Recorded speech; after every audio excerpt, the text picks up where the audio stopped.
kalau kita melihat ke belakang bagaimana kehidupan para orang tua, para leluhur kita sebelum zaman yang sekarang dengan teknologi yang sudah sangat pesat. Jadi dahulu itu orang Nias hidup dari bertani. Lalu kita lihat itu misalnya kalau ke ladang, itulah misalnya ibu-ibu dengan membawa daga atau keranjang yang digendong, dan di sana terdiri dari berisikan ada kayu api, ada daun ubi, dan beberapa barang-barang keperluan lagi pertaniannya. Nah itulah dengan menggendong itu baik dia pergi maupun pulangnya.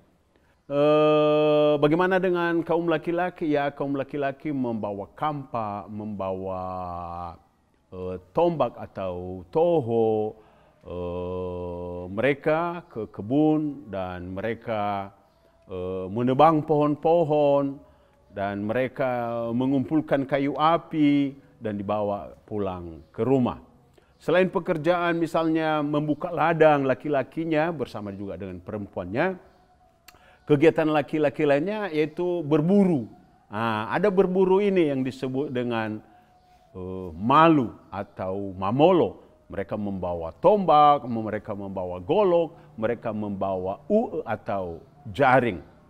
Di samping itu juga ada lagi yang disebut lesu-lesu, yaitu membuat lubang dan di sana mereka merupakan perangkap daripada binatang-binatang liar seperti babi hutan, kijang, dan lain sebagainya.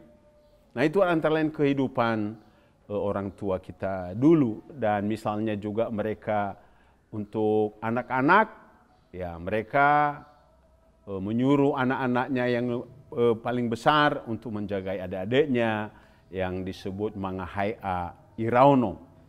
Kalau ada waktu juga itu nanti bisa kita berikan contoh bagaimana kalau mangahai'a irauno.